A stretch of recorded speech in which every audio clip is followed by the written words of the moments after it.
Yo, let's get it, man. Shout to everybody in the comments section. Appreciate you guys for being here. As always, shout out to everybody that's coming over here from Hammers Live. Me, Hammer, and Wasted were on there shooting the shit. Shout out to my brothers, man. Hell of a show. Shout out to everybody, bro. Hey, Flex, I was 1 minute late because I had to go piss. I'm going to be honest with you, man. You know, we transparent over here. I had to go run in the house and use the bathroom, bro. Look, I'm nursing a very bad hangover right now, man. For those who don't know, I went to my old neighborhood yesterday, my old stomping grounds, got with my brothers. And yeah, there was just a lot of Hennessy involved in yeah, so I'm here. Like it feels right now, y'all. Like remember the big Oprah Winfrey, not the smaller. I'm talking about Oprah Winfrey, like at her biggest. It feels like she's doing P90X on my head right now, like just doom. So yeah, that's where I'm at right now. So you know, sorry for being 1 minute late, brother. Shout out to everybody in the comments section real quick, man. Desert Raider salute. Hit that 13K. Appreciate you, brother. We are off by, I think, let me see. Let's see if we can hit it, man. We might be able to hit it today.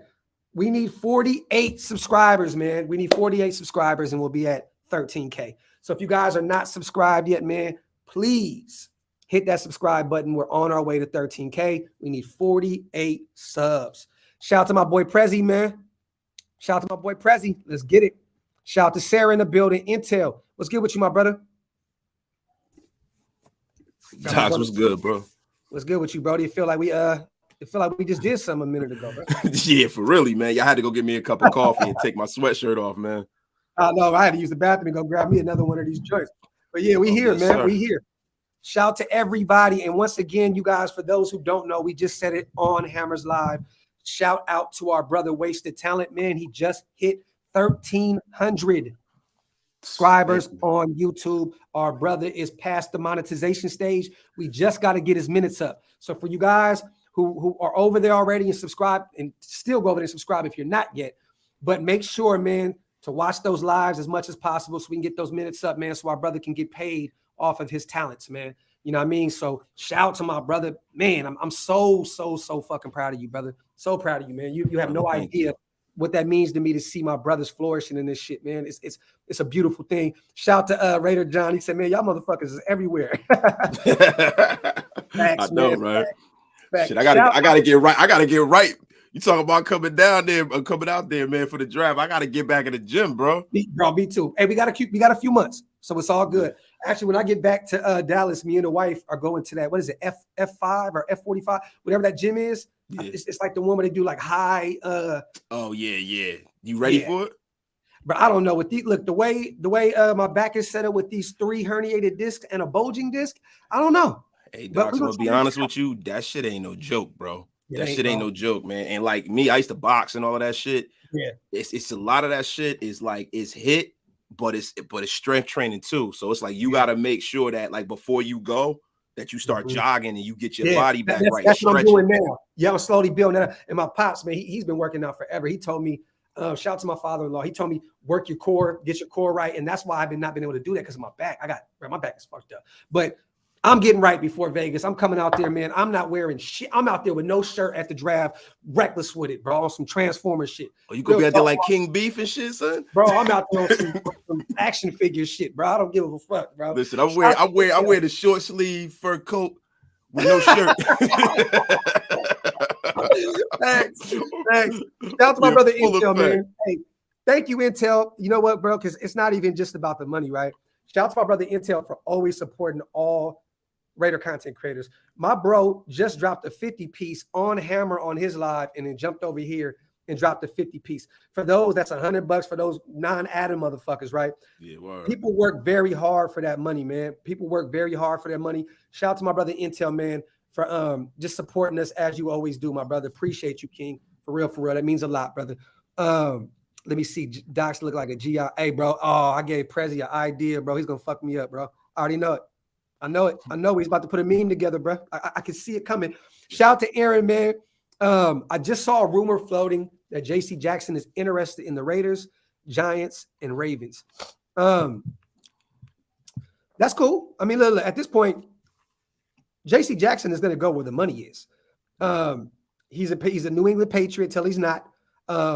his success came in that system. He was drafted there. He's going to use whatever he can as leverage.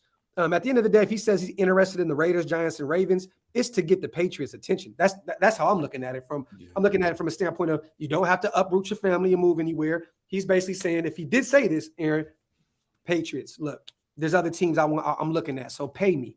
You know what I'm saying? Like, straight the fuck up. But yeah, man, look, J.C. Jackson would love it, but I'm not paying a corner $20 million in free agency. No way. No way, especially a guy that could be a system guy. We don't really know what we have in J.C. Jackson. See, it's different when you have a guy that's year in and year out an all-pro, right? Yes. This guy's an undrafted free agent. And a lot of times with some of these undrafted free agents, they think about the money and they should think about the money. But there's a bit of serendipity that happens with certain people. They get in the perfect situation. I love when Wasted uses that word, bro. Keep going. Keep going. I'm just saying, like, it's like it's the perfect situation for the perfect coach, perfect system, perfect everything. But they don't have that kind of elite talent, and you take them out of that system and put them somewhere else, and then they're just average. And, we got to be mindful of guys who, pedigree matters.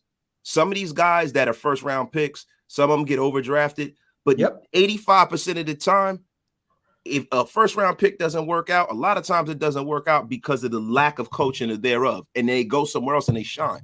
So you got to look at, why was this guy undrafted free agent? I'm not willing to pay that guy that kind of money unless he was on his second contract. That's just me. I know I would be a dumb GM, but that's me. I'm not paying the guy. But in a sense, bro, that makes sense. I mean, it does. Like, don't get me wrong. JC is a turnover machine. He's been like that with the Patriots for years now. But who's to say, like you said, the system? The good thing is we have we're going to have a similar system, right? I mean, bringing over some Patriot guys. That's why if we did pay him, I wouldn't be mad because at least I know I trust the guys that have trust in him. So shout out to Jack, man. Never got a chance to, brother. I promise you, Kenna, the next time I come out here, brother, we will definitely link up and have a beer. I don't have time even for myself right now. To be honest, I don't even have time to do this live. I still got to go buy me an outfit for this funeral tomorrow. I got a lot going on, but I needed this today. You know what I mean? So this is why I'm here. But shout out to Kenna. Next time, my brother, I got you. Also, shout out to my little bro. He's in the building, man. What's good with you, King? Bro, I can't even hear nothing. Hold on. What the fuck? There we go. Shout out to the young GOAT, man. For those who don't, I'll be right back. Fuck. All right. Shout out to my brother Andy, man. Raiders football talk. If you guys aren't sub to him right now, y'all are asleep. That is my guy right there. I think this is the first time that us three are gonna be doing a live together, right? Yeah. I saw some of his content the other day. Man, he's breaking down, he's breaking down Graham's defense. Yeah. And I was like, wow. I said he remind me of me. He know. I'm gonna love this conversation with you and Andy because both of y'all know your shit. Shout out to us 6'4", man. Thank you for all you do, Docs and Wasted, Raidernation for life. I appreciate you, brother. Thank you so much for the donation. Damn, I gotta shave. What is it? I'm not giving you a password to YouTube. Oh, hold on, I'm live. I'm live right now. Hey, what's up, little bro? Yeah, hey, this is what we do over here. We're unprofessional with shit. Nah, it's all good. Huh? Listen, we fans, bro. We ain't on ESPN. We ain't on ESPN, bro. This ain't no. Listen, I'm not up here dropping fucking 5-star words like Stephen A. Smith. You know what I'm saying? Hey, you just said serendipity, bro. That's one of them ones. Shout out to that. Thank you, little bro. I appreciate you. You ever see the suits that Walt Clyde Frazier wears at Knick game? He says that shit all the time. Bro, y'all get no credit for that shit. What's up, brother? This shit tripping. You good? This shit tripping. Can you hear us? I can't hear y'all. What the hell? Okay, yeah. Andy got that West Oakland Wi-Fi, you guys. He has that Ghost Town West Oakland Wi-Fi. For those who don't know what that means that West Oakland probably killed his Wi-Fi. Yeah, because West Oakland get busy. Shout out to everybody in the comment section. Dirty, what's good with you, brother? They get so busy they kill a fucking Wi-Fi in Oakland. Oh God. Golly. They out there shooting airwaves. They said, what do you think about Gallup and Kevin King Wasted? I think Michael Gallup will be a guy I would definitely bring in. He is a physical freak. You know what I mean? We'll get him a little bit cheaper. This is his first big injury. He really, his first huge injury. He's had injuries, but I love Michael Gallup, bro. That's one of the guys I would definitely bring in, man, because he can play a couple of different styles. And also, he can be productive in the system with another productive receiver. You got some receivers that they need to be thrown at all the time because they're going to drop the ball. They might run the right route. But this is a guy who played in the receiver with 2 other guys that got 1,000 yards and was still productive. Yep. So I would love to get a guy like Michael Gallup. And also just shows he doesn't have a super big ego. So if we got somebody who was probably that deserves more touches, he will fall in line and be the number 2 with no problem. So I would love to have Mike Gallup is one of my most like him. And I really, if we go to like with the defense that we got coming in, I want Hassan Reddick here in I would love that. I would love Hassan Reddick, man. He still has not even lived up to his potential yet. You know what I mean? Like Hassan Reddick is a monster. Temple, right? Temple boy. Yeah, Temple. Yep. Yeah, yep. That's my guy right there. And Michael Gallup, I've said this before on the previous shows. I live in Dallas, and everybody out there has been screaming that I'm telling you right now, I can't make this shit up, that Gallup should be their number 1 receiver. They like him over CeeDee Lamb and Amari Cooper. So a lot of Cowboy fans are really, really big on Michael Gallup. I would love to bring him in. Let's see if Andy got it right now. You hear us, brother? Nope. Can't hear Doc, shit. you know the problem with Cowboy fans, though? A lot of Cowboy fans are really, really stupid. Oh, they're delusional as fuck. Yo, that is the most toxic and worst fan base in football. I might lose subscribe. I'm sorry, but listen, the Dallas Cowboy fans are fucking delusional. They have no idea what they're talking about. So for them to think that Michael Gallup is what CeeDee Lamb is, they're out of their fucking mind. Outside of their mind, bro. Let's just call that a spade a spade, man. I know I'd rather have CeeDee Lamb 10 times out of 10 over a Michael Gallup. But I can say this. One thing about Cowboy fans they have really been screaming for him over Amari, definitely. Like they do not want to pay Amari that $20 million a year. They rather go pay Michael Gallup and get that contract off their books. And I know right now they're looking at trying to find ways to do that. But I don't think that even them getting rid of Amari Cooper helps Dak Prescott though. Like does it help him? Does that help him? No, not at all. It doesn't. Shout out to SJ, man. I'm gonna tell you the contract I would want to get out from under is Ezekiel Elliott. That's the biggest contract that needs to go. You know, but fuck the Cowboys. You know what I mean? Hey, bro, that was the next words I was gonna say. Is fuck them boys, though. Fuck them. The only thing I just want to be able to pick their fucking carcass. So if they get rid of Zeke Elliott, you can bring him over here. We'll take Zeke on the cheap. What's up, brother? You can hear me now? Oh, we heard you before. Bro, I can hear y'all. My shit was tripping. I was just telling her, bro, that Ghost Town Wi-Fi is a trip. Nah, it was like the mic or some shit. I couldn't hear you. It was good, bro. I don't think I formally met you yet, bro. It was good, man. Yo, nice meeting you, bro. I love your content, brother. Bro. To me, this is a conversation that there's 2 people I gotta connect Wasted with. One of them is you, little bro, because you guys both know your shit, and I just can't wait to get Wasted and Honcho together. Just those accents together are gonna be fucking hilarious, bro. Like I'm not even gonna say nothing. I'm just gonna sit back and just enjoy the ride. Like this is gonna be. I gotta get Hammer on there too. That'd be hilarious to have all 3 of y'all on there. Shout out to Hammer. SJ. Shout out to Big Man. This motherfucker said, wipe them feet, slap them cheeks. Yo, that's what they say about that. Yo, they either say pay the tab or they say slap them cheeks. I don't know why. Pay the tab is fire. That's one of the dopest.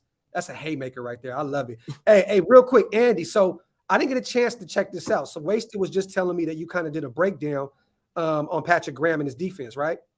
Yeah. So yesterday, shout out to Sanjeet. He hooked it up with the film, so I was able to watch our whole game against the Giants, and we ran through every single play of the Raiders versus the Giants, and we got to look at the defense and how he ran it. I'm telling you, dog, for the people that really like aggressiveness, for the people that like to switch it up on third downs, you guys will love this man right here. He switches it up every single time. Every single time. Bro, let me tell you something. When they asked that motherfucker, they were like, "Are we running the 3-4? Are we running the 5-2? We running the 4-3?" And motherfucker was like, he was like Ice Cube in Friday. He said, "Yes." I said, "God damn it, that's what I need. I don't need Paulie G with all his bullshit. Fucking like his defense was so complicated. Nobody understood that shit. I'm like, how the fuck did the Cincinnati Bengals even like exist under this motherfucker, bro? This guy is an asshole. Because it wasn't Gunther, right? It was Zimmerman before he took the head coach at Minnesota, right? It was Zim that was doing well, and Gunther he was shit over there. Yeah, he took over or something. Yeah, he took over. You're right. I forgot Zim was there all of them years. Gunther was a fucking moron, bro. And then now we got Gus Bradley with his bend don't break fence post defense. You know what's weird though is that I was we had a Giants fan in the chat when I was doing that, and he was saying that he felt like his defense was a bend don't break. He said that he felt like his cover 2, his cover 4 was just keeping everything in front, and it was a bend don't break. So the Giants don't know football. Yeah, that's what I was thinking too. But I think it's a total opposite of that. But certain people see different things how it is. But you got to realize this too. Patrick Graham didn't have all the talent in the world on the defensive side of the ball. He was working with some guys that shouldn't have been out. They had a lot of injuries. But we were talking about this the other day. Like me and Wasted that he had Xavier McKinney out there looking fire. You know what I mean? And McKinney's not been great in this league thus far coming out of Alabama. So he was hurt. He didn't play his first year, right? Yeah. Who, McKinney? Yeah, McKinney didn't play his first year. Yeah, so he played very, very, very, very little. Yeah. It was like the same situation with Grant Delpit, but I think Carl, shout out to Raider Films, he has said that they have no Pro Bowlers on defense. So to have no Pro Bowlers on defense, have a top 5 red zone defense, that's kind of that's crazy. Bro, and you know what makes it even more? You know what makes it even more like amazing that he had a top 5 red zone defense? Look how much that defense was on the field. Look at who was playing. Like, bro, Daniel Jones got hurt. They had fucking some guy who should be bagging groceries fucking playing quarterback behind Daniel Jones. And then when Daniel Jones in, he's a turnover machine. So the down and distance is mostly bad for them. So for people to say that's a bend don't break, you're a moron to say that. Whoever said that, if you subscribe to my channel, unsubscribe because you're an idiot. Thank you. Yeah. I'm sorry. Because he was just put in a position to just consistently either field goal range or touchdown. Like, it's like, damn, how am I supposed to work with that? So let me ask you this, Andy, since you did the breakdown yesterday, right? How does he succeed right now with what we have right now? Like, who is built for that defense that he has right now on our roster? Because we're gonna go get some new guys. What a reason why I feel like McDaniels brought him in, because you know how McDaniels in the presser, he had mentioned the game's like 80% nickel now, right? Just breaking that down, going every single play after another. He was literally at least 50-50 nickel. So for the people that may be worried about Max or Yannick, I'll tell you this, they're going to get a whole lot of pass rush reps in their natural position. But you said, who do I think, like, which players do I think will fit this? Is that what you said? Like, who succeeds in his system from day one? I think Kuntz, Diablo, and probably Merrick, and I mean, you guys don't want to hear it, but I think that if you retain Littleton, I think Littleton may do good, because there was a couple times where I forgot who number 51 is. I think it's Azeez Ojulari, their first round pick. Yeah. I never understood why you draft a first round pass rusher and drop him into coverage, but they consistently had him dropping into coverage against us at least 6 to 8 times in that game. So Corey Littleton, we saw in the beginning of this last offseason with Gus Bradley.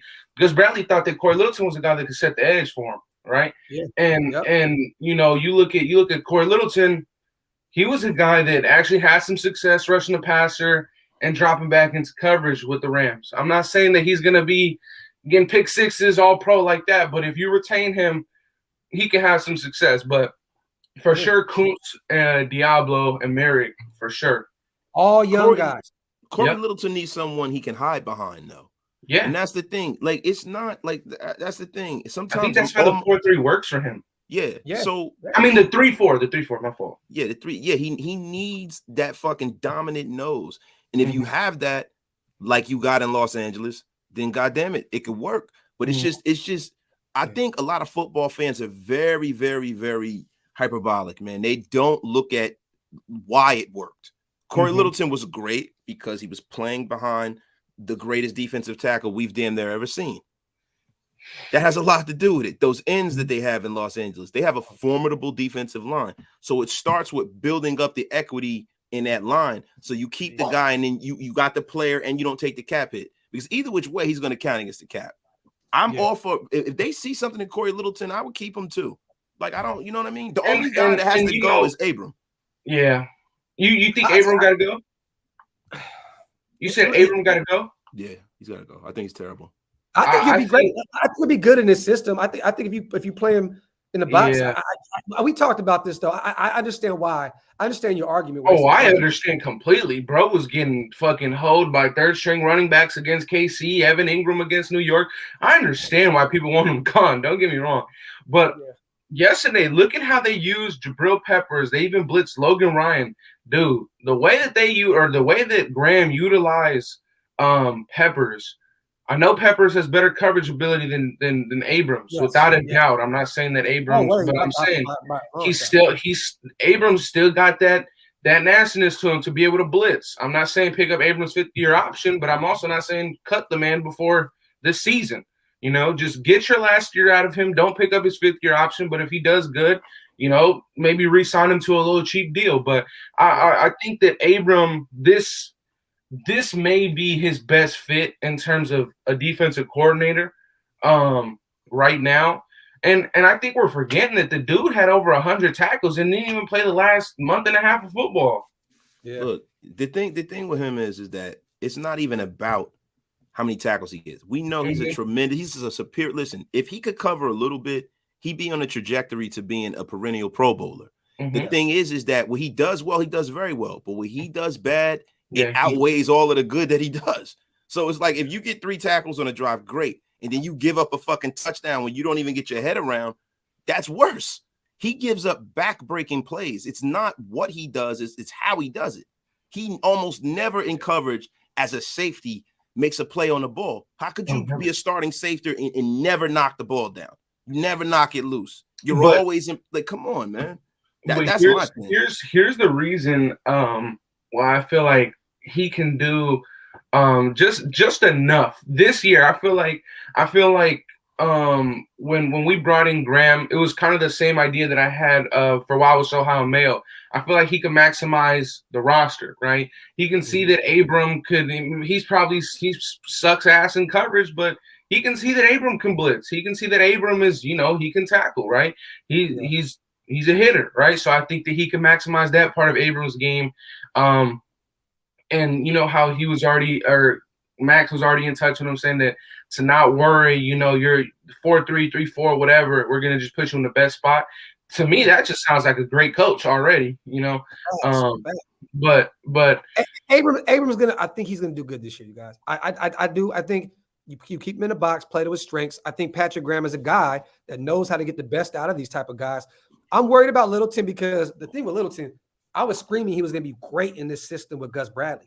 And don't get me wrong, at the beginning of the year, people tend to forget that Littleton started off the season pretty good. Like he wasn't. He was balling. Like, and then somewhere down the line, he went right back to getting his boots cooked week in and week out. But how do you justify paying that man like $15.6 million this year? That's the reason why I don't think that he'll be around, because we can save, I think, 11, letting him go, and then spread out the rest of it the next 2 years. Well, technically, if you cut him, you literally only save $1.5 million, which is $1 million that you didn't have before. Yeah, there's not much way unless you find a trade partner, you're not going to save a lot of money. Well, nobody's going to trade. Yeah, nobody's going to trade for him. This is the thing. You're going to save more if you cut him after camp, like they after June or something like that. So that'll be different, and then it'll be a cap hit, and you can spread it out. Yeah, so that's how you save your money. Yeah. The problem is with guys. So you can't just cut him at the beginning of the offseason. The problem I see with Abram and him is, you know what happened? Because they were both playing well. Smart offensive coordinators and great quarterbacks see their weakness, and they're like, okay, I'm going to call this play and make him go on coverage, and I'm going to pick on him. And you know, though, at that same, to your point, I blame a lot of that on Gus Bradley for not switching anything up and just putting his guys in the same exact position week after week. You know, I mean, there's only so many times you can show Patrick Mahomes, Justin Herbert, and Josh Allen, all these guys, the fucking same cover 3 with no disguise. You know, there's only so many times you can do that. And with this guy, that he's ready to switch for each week, install 20 new plays. I'm like, all right, well, let's just hope that all of our guys then went to Harvard and really stay in them books, because that's why I was saying Patrick Graham is the defensive Josh McDaniels. Like in a sense, because they're going to bring something different every week. They're going to play against every opposition that we face this year. Every opponent, we're going to do something to play against their weaknesses. We're going to attack their weaknesses, and I love that. Gruden was so stuck in his ways. Gus Bradley's so stuck in his ways. Now we have two guys that get creative, and I can't wait, man. Shout out to Gory. Question though. Appreciate you, brother. Appreciate you, King. Go ahead. I got a question. I can't either. Do you think that Gus Bradley was too scared to switch the scheme because he didn't feel like our players would be able to switch anything up? Or do you just think he was just stubborn and didn't want to do nothing else? Because when he was with the Chargers, he was going into that, that dime package. We only saw that twice this year. We only saw it against the Chiefs. That's it. We didn't see the dime package after that. We didn't see no other switch ups.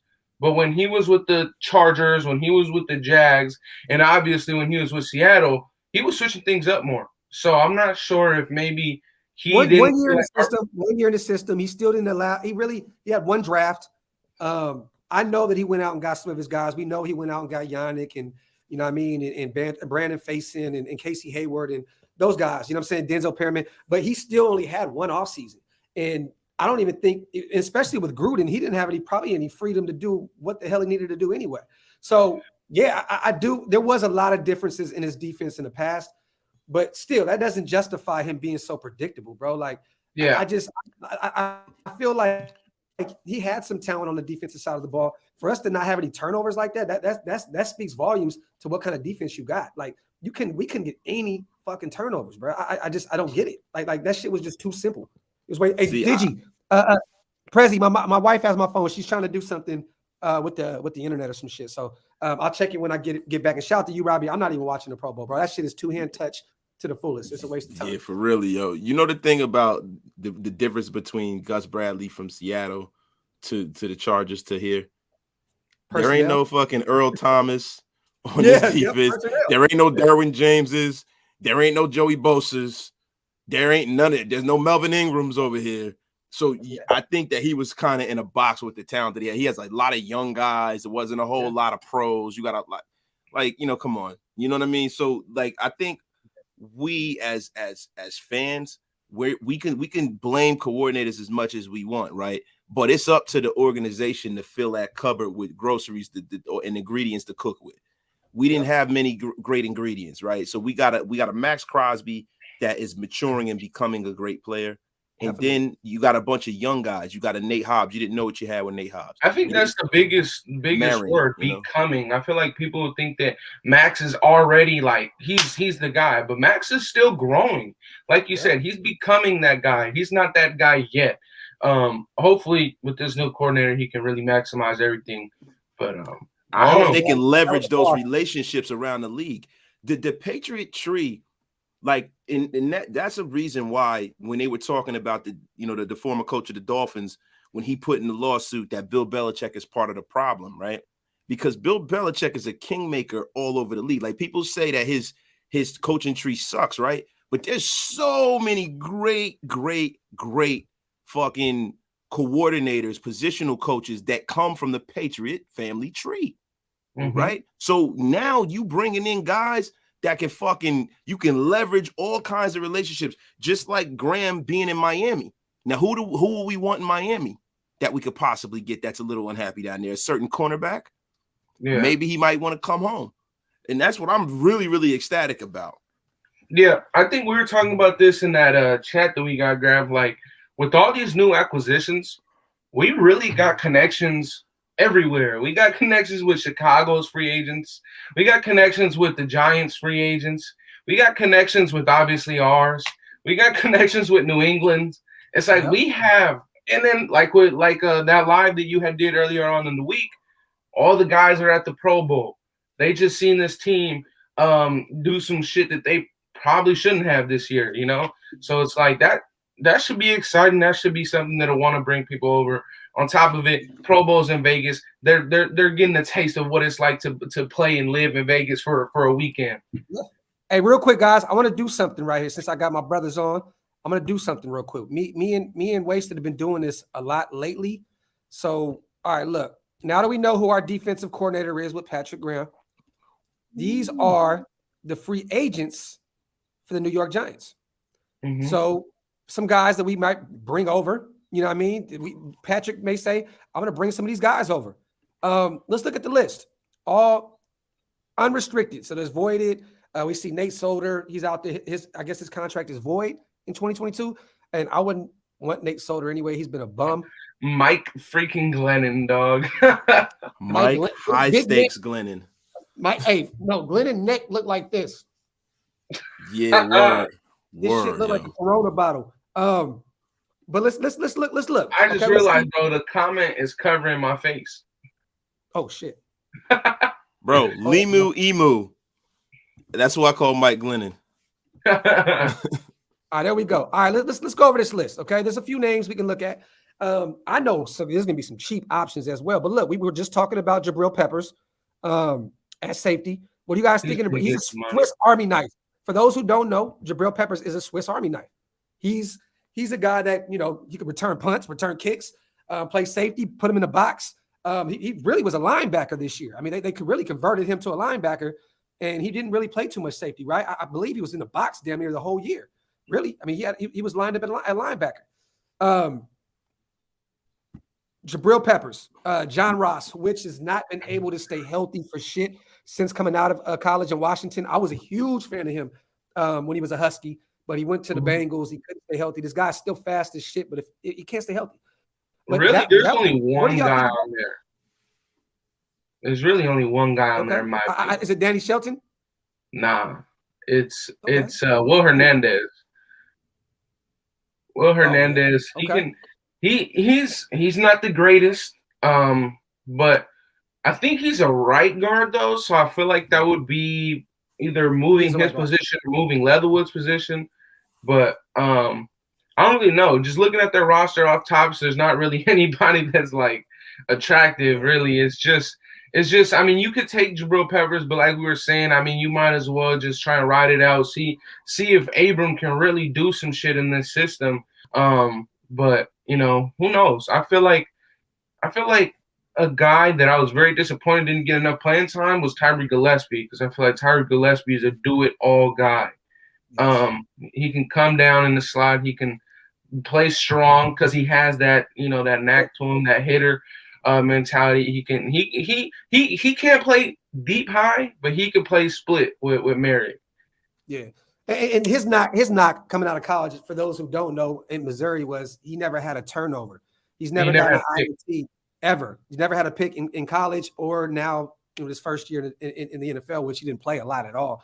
But I think Gillespie's going to ball out. I think that Patrick Graham is going to work wonders with him. I definitely think that he could be the guy you pair with for the future with Merrick. But I still think that Patrick Graham goes out and gets a proven. He loves his safeties too. So I think he's going to get a proven safety. He's going to go get a proven safety. Let's do this. I got 5 guys that I would take off of this team. Okay, let me hear what you say, bro. I got 5. Okay. Evan Ingram.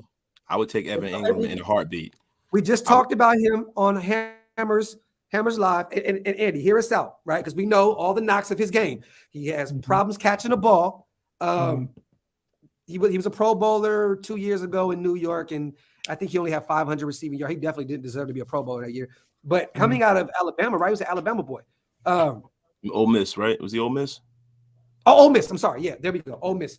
He was a beast. I mean, you take a flyer on him? If somebody's going to pay you?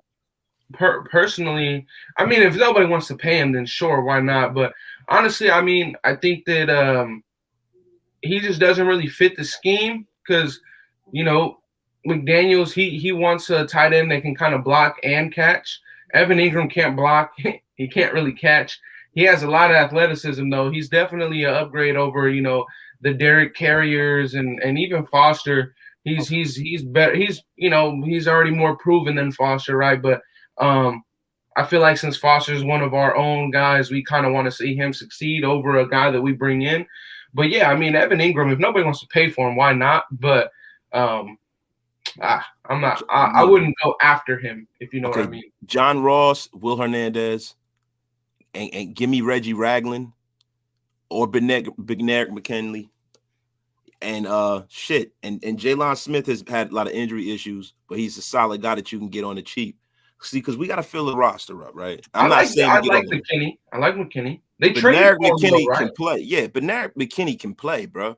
But they traded. I think they'll resign him. They traded for him. Yeah, but the thing is, he's an unrestricted free agent, though. Yeah. So it's up to him whether he wants to come on. Yeah. You know what I'm saying? So Benedict McKinney, man, we need linebacker help. We need pros. We need guys that we can say, okay, this is a starter. So I like Benedict McKinney, man. I think the Giants have a lot of guys. I think we got a McKinney already with Perryman. Personally, I think we need to pair Perryman up with a pass coverage guy. I think that hopefully Diablo can do that kind of stuff, saying that he was a DB, saying that he was a DB in college. But I like Will Hernandez. We both agree on that. John Ross, I mean, no. John Ross as your fourth or fifth wide receiver is that's an excellent tool to have in your tool chest, because this is the thing with John Ross that nobody looks at. One, he gets hurt a lot, right? But let's look at the quarterbacks that John Ross has had to play with. He had to play with fucking the water pistol sniper, the red rocket, Andy Dalton. He can't get the ball in any goddamn body. The one thing Derek can do is throw the deep ball. Yeah. I think we're forgetting that we got Tyron Johnson on an extension. I feel like the same thing, just not the big name, personally. Yeah, but you know what? I know Tyron Johnson didn't run one of the fastest 40s in the history of the combine, right? So it's a different kind of speed we're talking about. Tyron Johnson is quick, and this is a guy that is a commodity that we've never seen. I know that John Ross can be a kick returner. I know that John Ross can play at an elite, not an elite level, but as far as running the 9 route, you know what I mean? Because that's the one thing that the Raiders need. I'm more so about getting guys with different attributes to fill up your receiver room, as opposed to having, look, you got your guys that can do it all. You got your Hunter Renfrow. He's kind of like the short yardage slot specialist. And then, say, for instance, when you got to have a touchdown, you got to have 30, 40 yards or something like that, you get John Ross. He's a younger version of what we brought in right now with Deshaun Jackson. I'll tell you, he's a cheap option. Yeah. Cheap option. And y'all may not agree with me on this. If he can stay healthy, that's an upgrade to me. I let Zay Jones walk. Tyron Johnson, 1,000%. You know what I'm saying? Look, we re-signed Tyron Johnson already. He's going to be a Raider. We got some speed there. I'm not bringing D-Jax back if we can get John Ross. We know that doesn't work. They both got the same skill set. So you go younger. I think Deshaun Jackson is gone regardless. Yeah, I do too. I for some reason, I think he's going to be a Charger this year. That's what I feel. I think he's going to go home to LA. He already fucked over the Rams. I don't know what he was doing. I have no idea why he left that situation in the first place. But Odell went over there and thrived. But I would love it. I think John Ross is definitely a guy. I'm looking at Jabril Peppers too, though. I'm sorry. I watched him since Michigan, bro. He's a Swiss knife, bro. He's a Swiss, the guy. Yeah, I like Quandre Diggs though better than him. Yes, Seattle, bro. I would look. Yeah. I think that's a guy that Patrick Graham looks at as well to upgrade the safety room. Quandre, he's a Pro Bowler. Yeah, I know, Dinah. Hey, yeah, that Pro Bowl looks ass. And he said, "Shout out to Wasted Talent." Good podcast with Mitch the other day. Thank you, brother. Appreciate you, man. Yes, sir. But yeah, I agree with Hernandez. Shout out to JR. I appreciate you on a donation, King.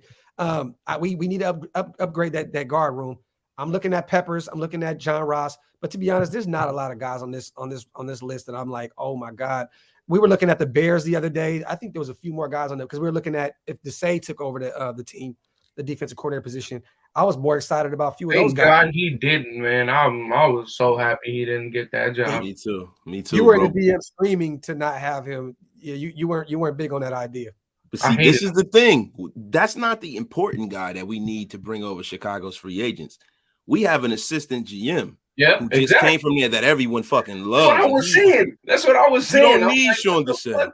That's what I was saying. I'm like, no, Desai is not the guy at all. I was actually that shit when that interview when he came in, I was pissed. I ain't gonna lie, I was pissed. Hey, who's to say that Champ Kelly told them like that he ain't the guy? I mean, don't get me wrong. Josh McDaniels went and got his guy regardless. You know what I mean? We didn't know that Patrick Graham was even an option at that point. From what I was told or what I seen, he was pretty much right back with the Giants. You know what I mean? But, yeah, I remember. Yeah. Yeah. So I remember Icy sent that tweet in the group, and I'm like, bro, like the Giants already said he's coming back.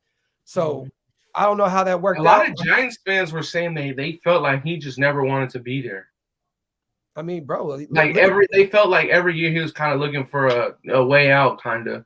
Well, look at the shit he's working with. Look at the talent. Yeah, I know. That's what I'm saying. Well, bro, I think it's more so with him. He knows for him to get a head coaching job, he has to be in a situation where he's going to win.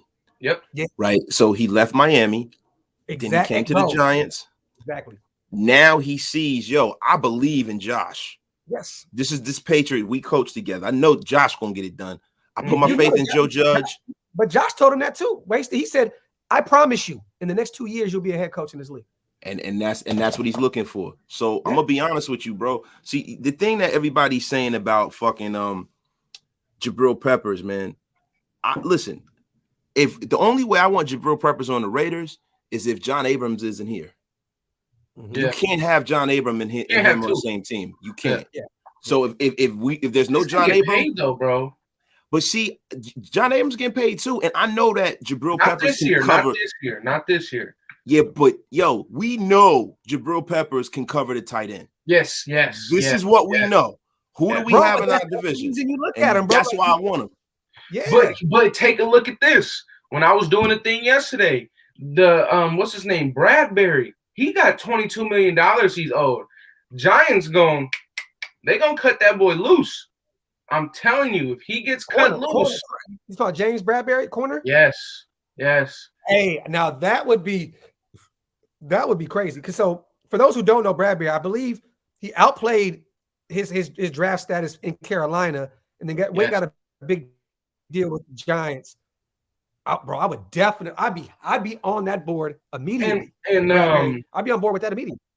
I was looking at Graham. He was talking about how he feels that for a guy like James Bradbury, since he already has a big frame, for him, he said that going against wide receivers and going against tight ends, he feels like tight ends is a benefit for James Bradbury. So that's why he had James Bradbury on Kelsey when they played KC, and Kelsey kind of had a quieter game because James Bradbury said that for Bradbury, it was kind of like he had that upper hand for him already being big and having to go up against the smaller receivers and the more shiftier guys.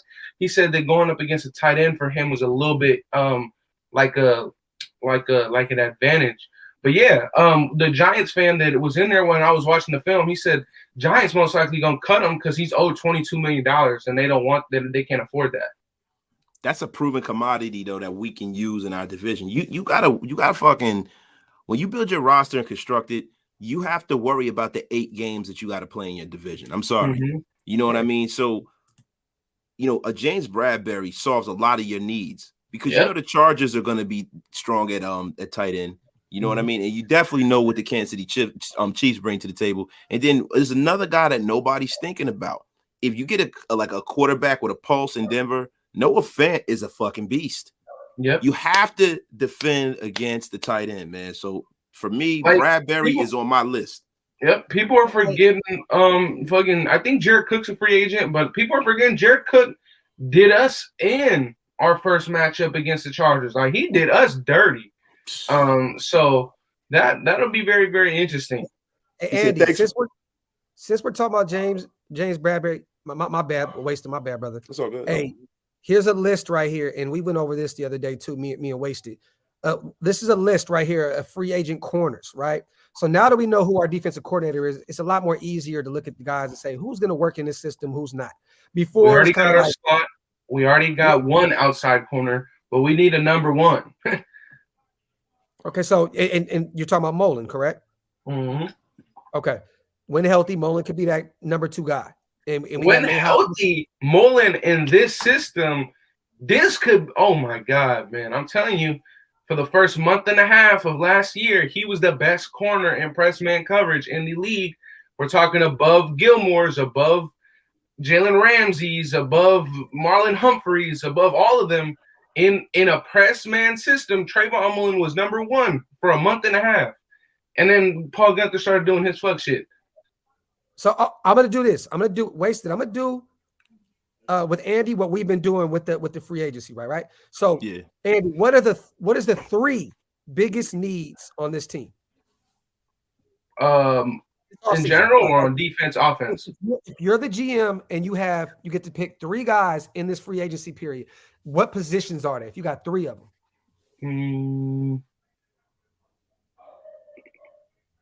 You gotta go D tackle. Okay, but but you can't free that up in free agency. I don't think you gotta you gotta trade. You're okay, no, but you're the GM right now, and you have to go to free agency to get 3 needs that you need. It could be 3 needs that you want in free agency, not in the draft, not trade. 3 things that you think you fit, that 3 holes you can fill in free agency. All right, wide receiver, corner, and what line? I don't think there's many good linebackers right now. Maybe you could probably take a look at safety. I think Marcus Williams is a free agent again because he got tagged. He got tagged last year by the Saints. He is a free agent. This is what we're gonna do. You're the GM right here. I'm gonna go to corners, free agent corners. I'm gonna go to safeties, and I'm gonna go to wide receiver. Remember, you're playing the GM. You can't just go get the best player on the board. You're playing. You're playing with a certain amount of money, right? Yeah. So you can spend 20 on a corner and then say, okay, I'm gonna go spend 6, 7 on a, you know what I mean? Whatever. Yeah. Right here on this list, address your first need. You get your cornerback of the future, or you get a bridge corner. You can go an older guy for a year. Say, I'm gonna go get a Kyle Fuller, or no, not Kyle Fuller. He's still young in age, but you can say I'm gonna go get an older guy just for a year, a bridge guy, Xavier Rhodes out of Indianapolis. Okay, right here, you can pick. He rejuvenated his career a little bit over there in Indy. I think he might be headed to Chicago though because of Matt Eberflus going over there. I think Gilmore is an attractive name there. Oh, I wonder what Gilmore's definitely not going to make $13 million this year. So there's that. Man. Jimmy Smith. Jimmy Smith is nice. He's with Baltimore, right? Isn't he's an unrestricted free agent. I know, but he played for Baltimore, right? Yes. Yeah, he's 33 and a half. Yeah. Oh, they got the teams right there. I'd probably go Gilmore. Okay. Yeah, I'd probably go Gilmore. Yeah, that's who I'd go with. I'd try and make sure my corner is good. You also get a decent frame right there with Gilmore. I think. Oh, it shows right here. Yeah, damn. As much as I wanted J.C. Jackson, man, I would go Gilmore. Okay. Shout out to Kenner, man. Nose tackle, right tackle, and corner. Shout out to my guy. I'm trying to hurry up because I don't want to cover Andy Facer for too long. All right, so right here you're gonna go Gilmore. Yep. Okay, that's the guy I'm rocking with right here as well. Okay, we're gonna go to wide receiver. I already knows my safety. Okay, it's free or strong? You're looking at strong? Strong safety. All right. Andre Diggs. Oh, yep. To be honest, that's the guy. He's 29. Yeah, he's an animal. Yeah, he's a beast. 5 INTs this year. He's a Pro Bowler as well. And honestly, for depth, I would get Jeff Heath again. Jeff High Stakes Heath. Bring him back, baby. Bring him back. Great special teams player as well. People tend to forget that. I'd get Jeff Heath back. Andrew Sendejo should be out of this league. That motherfucker sucks. And so you didn't spend too much money because you ain't got, well, you know what you did kind of. You got Diggs and Gilmore. Those are 2 attractive names. They are. But so let's say how much money I got left to work with here. That receiver. Well, is my internet good? Y'all can y'all see me? Yeah, kind of a little bit. You good? All right. Scroll down a little bit. I think they got this list a little fucked up. Yeah, you know your shit when you pick out the mistakes on a big spreadsheet of players, bro. Yeah, see, look, Christian Kirk down here. Yep. Oh, Dale's right there. Mohamed Sanu, which you know. There, see DJ Chark right there. Like, what the fuck is this list? It's just it's not in any particular order. Oh, it's about how much money they made. Oh, DJ Chark only made. Oh yeah, okay. Yeah, you got Gallup there. Fuck. Team Juju. Well, let's say I went. Well, what do you think the market is for Gilmore? About 8.5, 8. What are we saying for Gilmore? Yeah, this will be his third contract, right? And he's up there in age. He's 32, right? Yeah. So, yeah, I'd give Gilmore 2 years with a team option second year. You know, but I think you give him about what 8.5 both years. Is that fair? Yeah, that's a perfect contract, and that's one you can get out of very, very easily. Yeah, get out of. So I think there's that. Quandre Diggs, I'm not exactly too sure what his contract to be like this year. Let's see. I think the spot track. Let me look at spot track and see. Give him 8. Okay. Let me see. I think that there was something on Quandre Diggs. See, strong safety. Let's see if the market value is on there. Some of these guys don't even have it. Okay, boom. Market value on Quandre Diggs. So and right as Hammer Show was finishing up, I heard you guys talking about Cooks. You didn't like Cooks. What happened? What happened was Josh McDaniels. Okay. Because I was saying Cooks before McDaniels. No, you said no. I didn't want to trade for him with Gruden. Like, look, now you got a guy that is familiar with his system and he balled out. Hell yeah. You know what I mean? Fucking Gruden. I can't believe he did. Oh my God. This is free safeties, isn't it? No, this is actually this is what they said that Quandre Diggs is to make 12.1. Okay, so we're saying that that's 20 million right there on 2 players. Yeah. Yep. Okay, that's not bad. No, it isn't. But a wide receiver, you're probably gonna have to go a little cheaper option. Mm-hmm. I'm with that. I'm with that. Not Devontae, I'll tell you that much. It's not Devontae. I'd probably. Damn, though, I do want a guy that can really be reliable for DC, though. I wouldn't go Christian Kirk because he's a slot, so he'd kind of be in the middle with Renfro, and you'd really have to scheme the shit out of some shit with McDaniels. Can you imagine? Can you imagine how creative you could get though with a Christian Kirk and a Hunter? But this is why I feel like people are forgetting about Kenyon Drake. That motherfucker is about to get creative with Kenyon Drake. Yep, he is, especially because he's getting $8 million. So you better get creative. But people are saying Juju predominantly works out the slot too. No, I'm cool on Juju.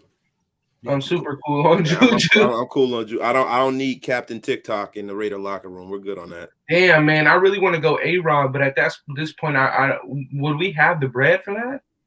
That's going to be, I think, 17 million, 18 million a year. Let me see what his market 16.3. Yeah, we ain't got the bread for that. I love the guy. I think Chark is 12 mil. Let me see. I think Chark is around 12, but I don't think Chark his market isn't going to be what people think. His market is going to be a lot smaller because you have a lot of options in this free agency. You know what I mean? Gallup, you do 15, right? I think Gallup is 11.8. Come on, Michael Gallup. That blown ACL. Bro, 4-year, 47.4 mil. I would definitely go pay. Yeah, I would do that. But I definitely think Spot Track is wrong with that one. But yeah. If you can get bro for 11, let's do it. Yo, bring home Michael Gallup, baby. Okay, so you want Michael Gallup? I'm trying to find. I think Michael Gallup is honestly the best option. You get Michael Gallup and then a young receiver in the draft. Yes, Chark is like 12 million of value. I think I could have swore it was. I did a video on it. Hey, we were talking about a blast from the past with John Ross. What about Tavon Austin? Tavon Austin, yo, league minimum. Come and return some kicks. It's about that. I haven't heard that name in so goddamn long. Hey, there's another guy, you guys, to keep an eye on, man. And I know it's not the most sexiest name, but look at Wilson in Dallas. He's their 4th option. I think he'd be a good guy to bring in to fill one of those. Cedric Wilson, right? Yeah, Cedric Wilson, 3rd, 4th receiver on this team. Cedric Wilson is nice. He's nice. He's nice, but you wouldn't go out and be like, all right, come on, DC, go work with him. I feel like that's what we be. Hey, look at my boy Braxton Berrios. Braxton Berrios, baby. But the only thing with Braxton Berrios. Wait. So do we only got $20 million to work with? Why can't we go out and get an A-Rob? You can, but I think I don't. Can you afford an A-Rob? Basically, bro, you went and got pretty much three. If you get an A-Rob, you're getting three of the top guys at the positions in free agency. Yeah, we did that shit 2 years ago. Quandre Diggs is the best strong safety on the board. Stephon Gilmore is top. But 3. you got to think about it. Strong safeties don't got the same market as free safeties. No, not at all.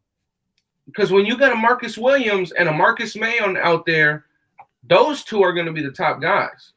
Shout out to my brother Downs, man. I appreciate you, King, and I definitely agree with you, man. Damn, Marcus May, that might be an option. Pairing Marcus May with Merrick, fuck. Juan Williams, Michael Gallup, and Tyron Armstead. Gabe, the thing with Armstead is he's predominantly left tackle, right? Yeah, then Colton got to move. That's how I feel about it. No, he is a left tackle, and at this point, do you move Colton? Is it right? Juan Williams, the slot corner from the Niners? Shit, I believe. Isn't he the slot corner from the Niners? Yeah, I believe so. But look, this is how I feel about the Teron Armstead thing. Cole Miller came out of college as a right tackle. Yes, he did. He knows how to play right tackle.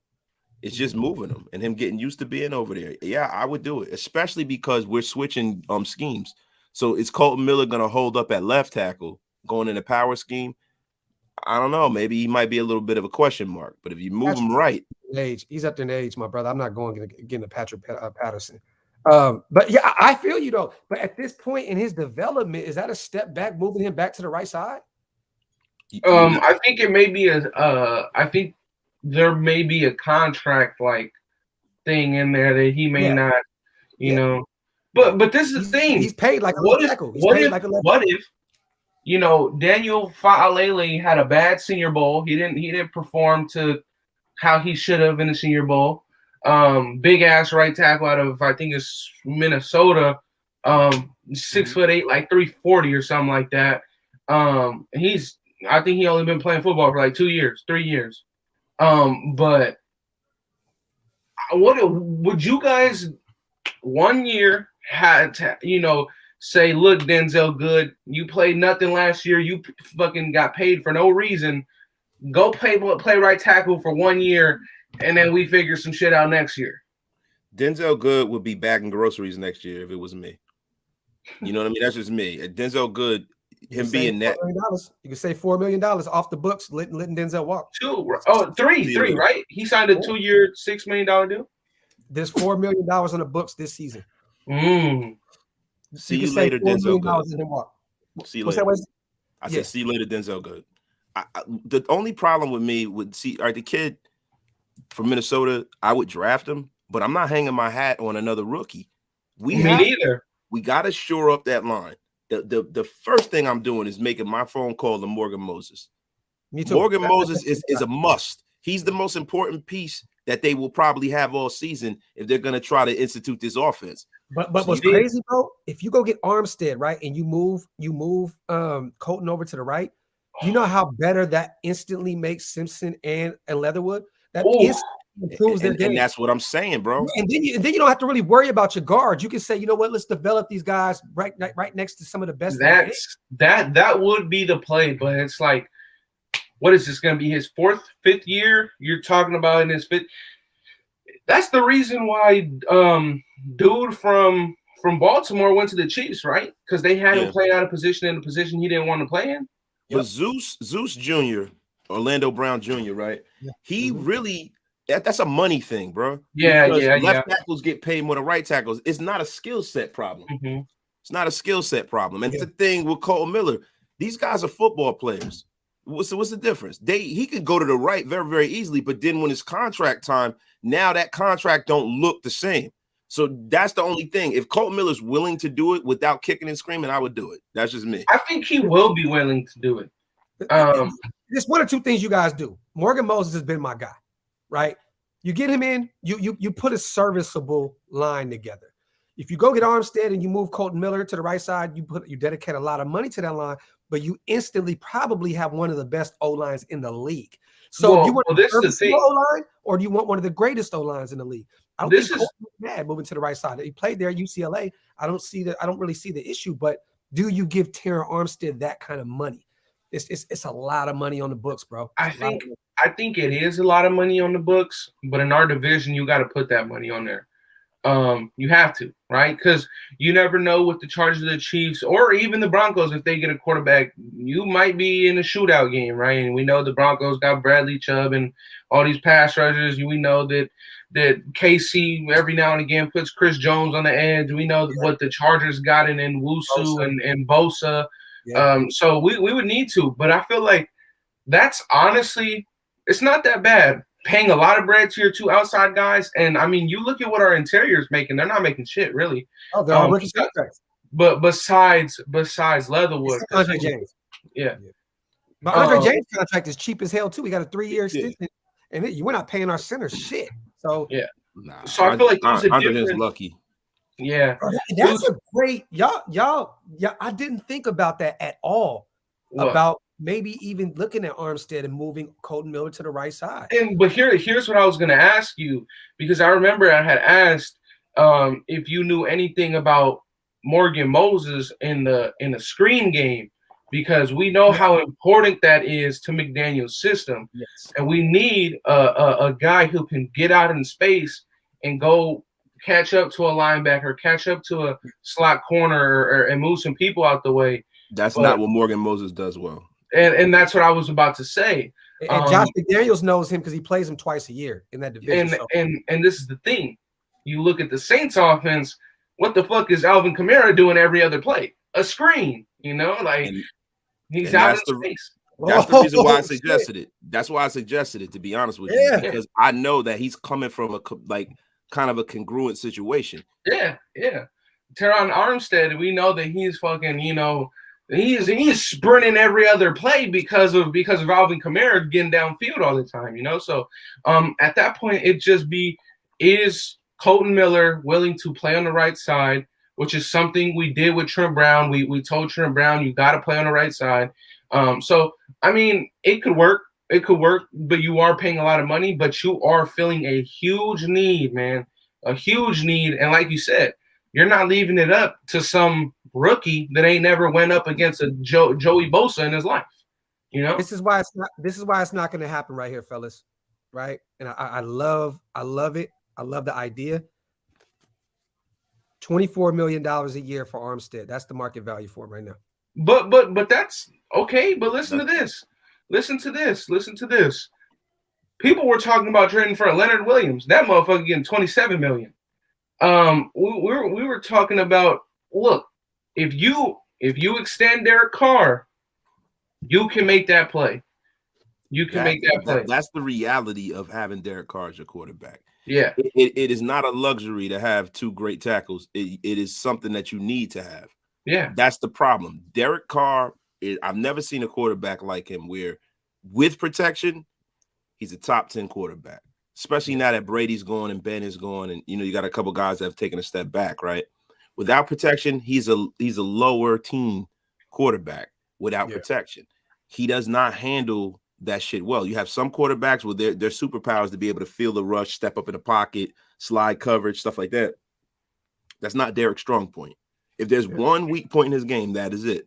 So we got to make sure we take that away from him. I'm going to see what Morgan Moses. How old is Armstead? He's not old at all. I can't remember, but I know he's definitely like 26 or something like that. Yeah, he's young. He's young? Yeah, so this would be his first contract? No, I think he got paid already. I got to look because if you don't get drafted that high. Because if this is his first contract, he's going to get cashed out. He said he's the number one ranked left tackle in free agency. NFL ranked 16th. So think about that. If you really think, I don't want to call him a middle of the pack left tackle, but if Armstead is, they say that his NFL rank is 16th. Do they mean all? But is that pro football focus though? Because they're morons. This is Spot Track. A Spot Track, and even sometimes. Oh, you know what? No. They're going off of the contract. My apologies. I'm about to say, yeah, he's definitely not. Yeah, because he's not. He's a top 5, top 3 left tackle in the league. I'm trying to see what I think Morgan Moses was like $7 million. Let me see. I think Morgan Moses. Honestly though, you guys, you look at what Josh McDaniels had in New England. I feel like 80% of our cap and free agency is going to the defense. I mean, I'm being honest. I feel like 7.7 million, you guys. That is very cheap and very modest. That's the way we got to go. See, I don't. And but he's 30. He's 30 years old. Mm-hmm. I don't like that. I do, because you got to give him a Patriot kind of contract, which you can get out from under. The Terran Armstead is 30, they're saying. Yeah, well, I'm just saying, you give him a Patriot. I thought he was younger. I thought he was like 27 or 26. Damn. You know what it is, Docs? We're starting to get old. These years are starting to get away from us. That's what it is. He is in his 9th year. So, honestly, bro, I think you can get him for less than 24. You goddamn sure will. Okay, but let me ask you this, because I like what Jose said. Shout out to my dog. Instead of going to pay Terran Armstead that kind of money, even if it's 20 million, you can spend 20 and go get Andrew Norwell and Morgan Moses. You got a guard and a right tackle just like that. Andrew Norwell is going to cost you a lot more than that, man. Andrew Norwell is going to be the highest paid guard damn near in football when he comes out. Pretty soon, man. Andrew Norwell, his contract is up there already. I don't think you can get both of them players for honestly though, I feel like his salary this year was 13.3 million. So, but it doesn't say anything about his market value. So he'll probably get more than that. And he's 30 years old. Yeah. Honestly though. So that how you gonna get them for 20 million then? You know what I mean? So if he's making 13, he's gonna get a raise. You got to put him somewhere at 17, 18 million, right? He said Brandon Sheriff would be 12.9. Brandon Sheriff is a guy that you come bring him in. But okay, if you bring him in, are you moving Leatherwood back to right tackle?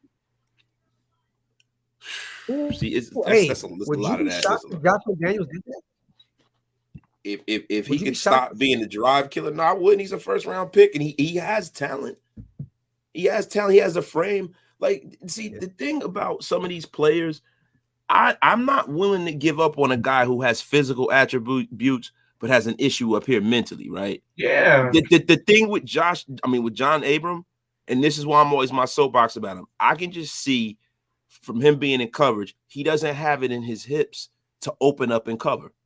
He just doesn't have it in his hips. He has to turn his whole body. When he doesn't have that kind of shit where he can just turn around and play the ball. So that's a guy that either you make him change position or you cut bait.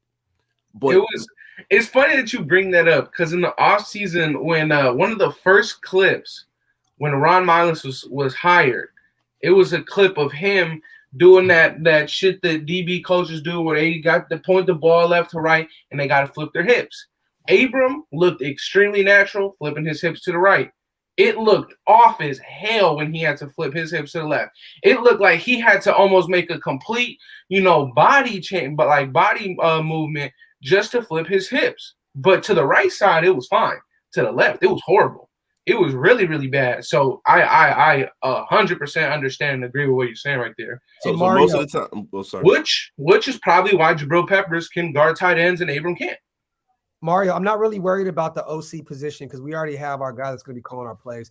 It's going to be Josh McDaniels. I don't really care who really comes in. This is going to be a Gruden type situation where he'll bring in an OC, but Josh is going to call the O. So I don't think it really matters who we bring in. I think the best part, because I know you said we saved the best for last. I think the best was the defensive coordinator position. That was something that was huge for us, and we made the right move. Yeah. You know what I'm saying? So, but yeah, I mean, I'm Joshua. I'm excited. Why cut Abrams on a rookie contract? He's not going to get cut. We're just saying to simply not pick up his fifth-year option that's going to cost you $9.6 million. Yeah. Keep him on the team this year. Keep him on the team this year when he's only making 3.6. But when we're talking about a $6 million raise, no. Carlos, Mick Lombardi is still an option, brother. He may come in. We never know. And Leatherwood, OC? Yeah, for OC. What's up with Bill O'Brien? Nah, he's staying with the Patriots. Well, he's in Alabama, right? He's Alabama. I think he's going to go to New England and take over Josh's spot. Yo, my thing is, I'm not interested in a guy who's going to go get Josh Coffey. That's pretty much what the offensive coordinator is going to be this year. Exactly. That's okay. So what about the tight ends coach that we brought in from Cleveland? Well, we brought him in for an interview. I don't think. Yeah, we brought him in for an interview for the OC's position, right? Yeah. And this is why I love the whole Josh McDaniels situation. I think that's a genius hire if you bring him in, because McDaniels, we all know he loves his two tight end sets. Right. You know what I mean? So you go bring in a tight end coach to be our OC. Like, this is going to work wonders. Because he had David how do you say his last name? Njoku, and he had Austin Hooper. You know what I mean? And that's actually a pretty good duo in this league. You know what I mean? Like, that's a top 5, top 7 at least tight end duo in this league. But you got Baker Mayfield throwing the ball over the place. I mean, it doesn't do you any justice. But DC's going to work magic. He's going to work wonders with this offense with these two tight ends. I think that Moreau and Waller are going to be crazy, bro. They're saying that Mad Max is going try hard in the Pro Bowl right now. Mad Max is trying to be like fucking Sean Taylor and shit. He can be knocking people out in the Pro Bowl. Facts. Hey, oh shit! Listen to this, bro. Breaking news: Green Bay Packers are finalizing a deal with the Raiders interim head coach Rich Bisaccia. For what? For special teams. Oh, good luck to you, Richie B. Good for him, man. Good for him. I'm happy because you know what? Bicycle. I'm gonna be honest with you guys. I didn't want to bring him back as special teams. I think we'll be Joe Judge. I think he'll be our special teams guy. But how do you justify having him still in the building after being the intern for you, and then you go get a whole new roster? I mean, a whole new coaching staff. There was no way you could bring him back. There's no way that people loved him too much. You know what I mean? That can cause turmoil keeping him in the building and putting him back at special teams. So I like that, man. Shout out to Richie B. I'm very, very happy. And he's going to a good situation. You know what I mean? A great organization with Green Bay. Max got a sack. Yeah, because it sounds as though Green Bay is actually trying to extend Aaron Rodgers right now. So I don't know. You know, they may say that Aaron stays. I think Devontae stays. Yeah. Oh, but hey, Docs, I said that the other night, man, where if you do bring Richie B in our locker room, now it's not the same as having an assistant head coach who's on board. You have the current head coach and the former head coach in the same building, right? Yeah. So then everybody's loyalty is split somewhere. And there's no way that Josh McDaniel could assert himself in that locker room having Richie B anywhere in the building. He's way too loved, man. Yeah, facts. And the cool thing about Richie B right now, bro, you guys, for those who don't know, Green Bay lost to the Niners because of their special teams. Their special teams was ass all year long. I think the Niners blocked 2 punts. That's the reason they won that game. So Richie B is going somewhere where the special teams team is really bad, and Richie has a chance to build it up and make it better. I like that. When was the last time we blocked a punt? When was the last time we blocked a field goal? That doesn't make your special teams bad, though. Like, you know what I mean? Yeah, it doesn't. But also, we're not gonna he's not gonna transform this shit. You feel me? Like he's gonna. But even if you improve it, you know what I'm saying? Yeah. I understand, bro. You gotta understand something. You gotta understand something about okay, it's cool to get block punts, but that's an anomaly. Yeah. What makes you a great special teams coach is covering the kicks.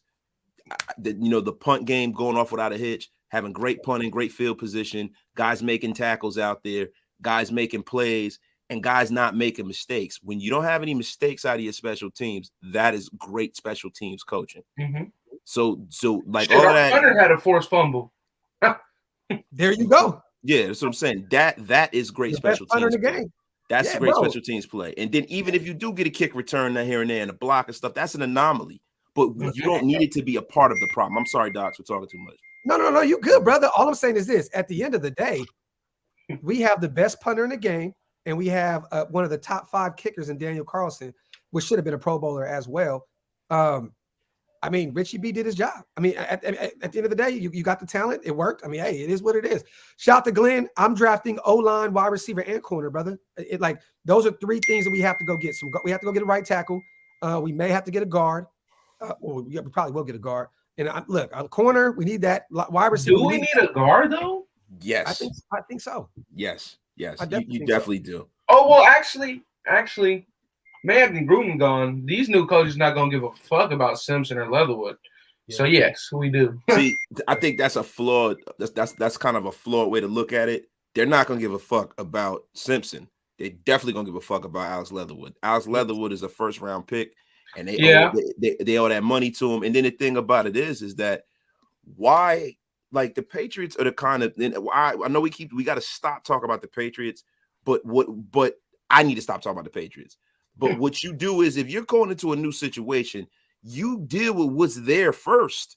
Yes. Before you start going and shopping and getting players and stuff, you deal with what's there first. That's what a good staff does. See, that's the problem with the previous regime. Mm-hmm. Douchebag came here and just, hey, I'm going to get rid of this guy, that guy is. I got to get my guys. Yeah. Nah, motherfucker. You go in here and you see who the fuck you have in the locker room that you can help get better. That's the best thing I heard out of that press conference. I'm here to make people get better. Mm-hmm. Yep. I'm not here to come here and be like, oh, you're terrible. You didn't have a good time. So I need to go get a guy who played for me 5 years ago. That's bullshit. That's bullshit, bro. I got a young lump maximize that roster. Yeah, I got a young lump of clay that I'm gonna mold into an all-pro. Mm-hmm. That's what you got. You got a 1-year guy. Why would you give up on a guy like that? Yep.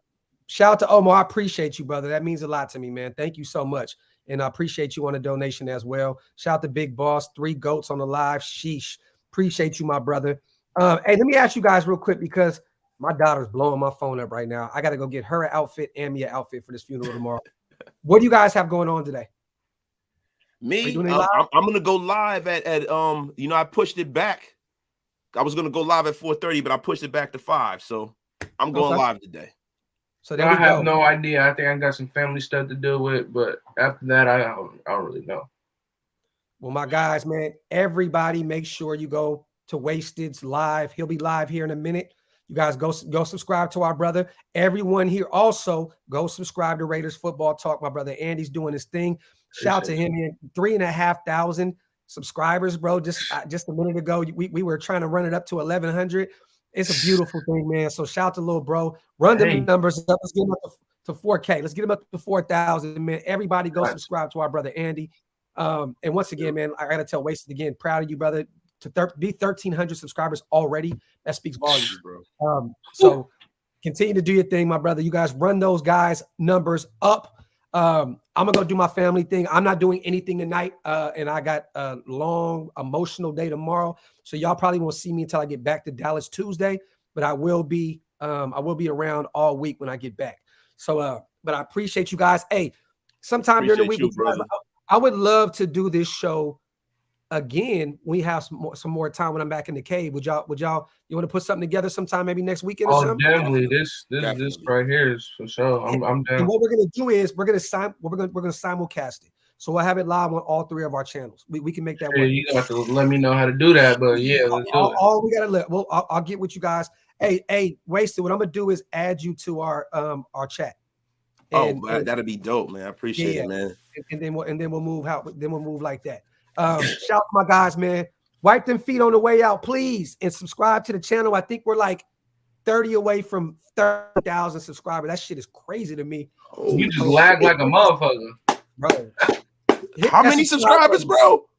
Like 13K, man. Yeah, 13K, man. Damn. So we on our way, man. But I appreciate you guys. Love y'all to death, man. Shout to the chat. You guys have a great day. My brothers, I'm going to pull in on Wasted on your live as well later on. I'm going to come check you out. I'm going to play the chat, though, but I'll be Thanks, brother. Nah, it's all good. Thanks, brother. Y'all have a good one, man.